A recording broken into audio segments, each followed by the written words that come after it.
आज हमारे समाज में यही हो रहा है। अल्लाह के नबी का फरमान है, अल्लाह के नबी साफ फरमाते हैं, अल मुस्लिम अखुल मुस्लिम। आप शेरशाहबादी हैं, मैं अंसारी हूं। हम में से बहुत से शेख हैं, आप में से बहुत से वो हैं जो चौधरी हैं, जो सैयद है, और बहुत से वो हैं जो दूसरे कास्ट के हैं, दूसरे सेक्शन के हैं। लेकिन जब बात आ जाती है हमारी पूरी एक यूनिटी की, समाज की, तो उस वक्त हमें एक प्लेटफॉर्म पर जमा होना चाहिए, हमें एक प्लेटफॉर्म पर खड़ा होना चाहिए। अगर इसी तरीके से अगर कौम को हमने बांटा, अगर इसी तरीके से हमने एक दूसरे के खिलाफ अगर मज़ामीन बाजी किए, सोशल मीडिया में फेसबुक के जरिए से वीडियो बाजी की, एक दूसरे पर तुहमत की बातें अगर हमने की, पहले उसको ट्राई करो, पहले उसकी हकीकत को पहुंचो। नहीं तो एक मुसलमान के ऊपर अगर कीचड़ उछाला जाता है तो टोटल मुसलमानों को उसको मिटाने के लिए आना चाहिए। डॉक्टर साहब के ऊपर यह आरोप लगा था ना कि मालदा, ये बांग्लादेश का ढाका में बम फटा, वहां के किसी नौजवान ने कहा कि हम प्रोग्राम में शरीक हुए थे डॉक्टर जाकिर नायक के। हम में से कितने लोग हैं जो प्रोटेस्ट में शामिल हुए, हम में से कितने लोग हैं जो आए उनके फेवर में। हमें तो फेवर में आना चाहिए ना। मेरे ऊपर लगा है फतवा हमारे बिरादरी के तरफ से कि मौलाना अब्दुल्ला, आप डॉक्टर साहब की हिमायत में क्यों बोलते हो? मैंने कहा कि मैं समझता हूं कि डॉक्टर साहब राइट पर्सन, उनकी स्पीच, उनके तकारीर, उनकी मेहनत इस्लाम की एलाए कलिमतुल्लाह के लिए है। मुझे तुम्हारी धमकियों से, तुम्हारे बायकाट के ऐलान से मेरी जुबान को तुम नहीं रोक सकते हो। मैं बोलूंगा और मैं ये कहूंगा कि मेरे हिंदुस्तान के मुसलमानों, मैं नहीं कहता, किसी भी मकतबे फिक्र का नाम नहीं लेता, मैं किसी भी हनफियत का, शेरशाहबादी बिरादरी का, अहले हदीस का, जमात इस्लामी का, मैं तो ये कहता हूं कि खुदारा कलिमे की बुनियाद पर, कुरान की बुनियाद पर, शरीयत की बुनियाद पर एक प्लेटफॉर्म पर आकर लड़ने की जरूरत है। बताओ आरएसएस कितने प्लेटफॉर्म पर है? उनके 2 तंजीमें हैं, वो 2 प्लेटफॉर्म पर नहीं। उनके किसी मुजरिम पर, किसी मर्डरर पर अगर कहीं पर कोई प्रोटेस्ट होता है मुसलमानों की तरफ से, वो सारे के सारे आरएसएस वाले खड़े हो जाते उनकी दिफा के लिए। हम होते हैं खड़े? नहीं, यहां तो हमारे ही पैर खींचते कि मौलाना अब्दुल्ला क्यों स्टेज पर आ जाते हैं, मौलाना अब्दुल्ला को नीचे गिराओ। नहीं मेरे भाइयों, ऐसा नहीं होना चाहिए। अगर मौलाना अब्दुल्ला को कौम के लोग बुलाते हैं तो आपको यह समझना होगा कि अल्लाह ताला के नजदीक कोई ना कोई अच्छा काम किया होगा जिससे कौम इनसे मोहब्बत करती।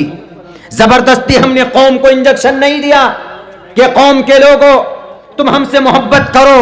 नहीं, अगर तौहीद सल्फी साहब को, सदर मोहतरम को अगर सदर बनाते हैं तो लोगों का अकीदा इनसे जुड़ा है, लोग इनसे मोहब्बत करते हैं और यह मोहब्बत का रिश्ता अल्लाह की तरफ से होता है। दिल का रिश्ता अल्लाह तबारक व तआला की तरफ से होता है, हमारे और आपके तरफ से नहीं होता।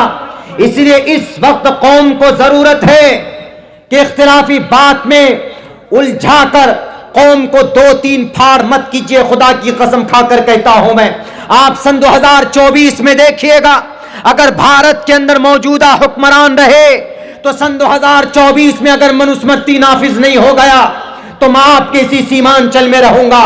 उस वक्त देखिएगा CAA में जब आपको मार मार कर बांग्लादेश और दूसरे श्रीलंका के बॉर्डर पर नहीं पहुंचाया जाएगा तो आप मेरी जुबान को काटिएगा, उस वक्त कहिएगा कि अब्दुल्ला तुम झूठ बोलते हो।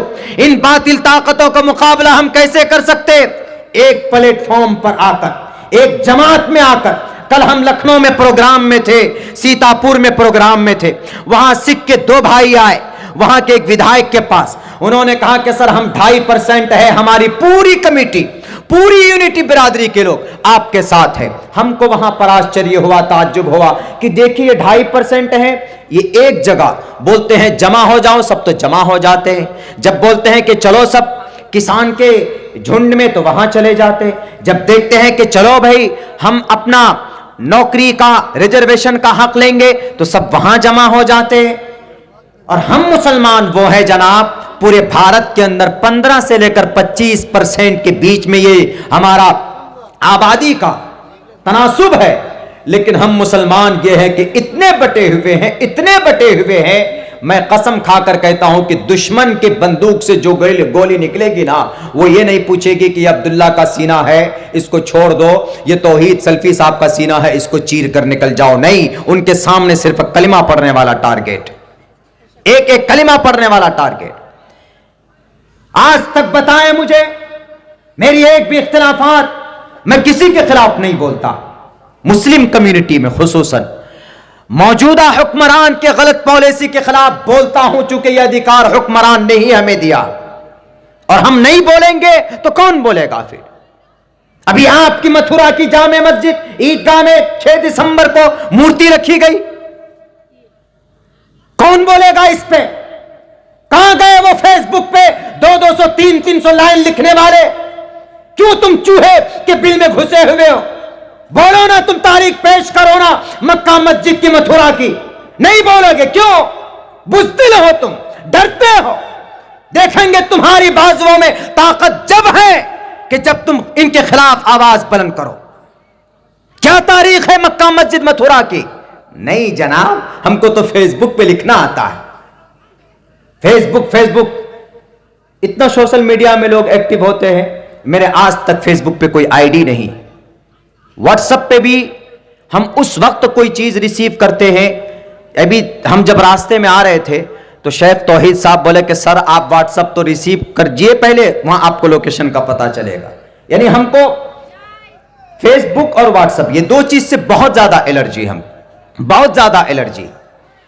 मथुरा की जामे मस्जिद, अब्दुल नबी Khan, he was a commander, Aurangzeb बादशाह, and he was purchased from the butchers, उन्होंने खरीदी, परचेस्ड, ये लिखा हुआ है इतिहास में।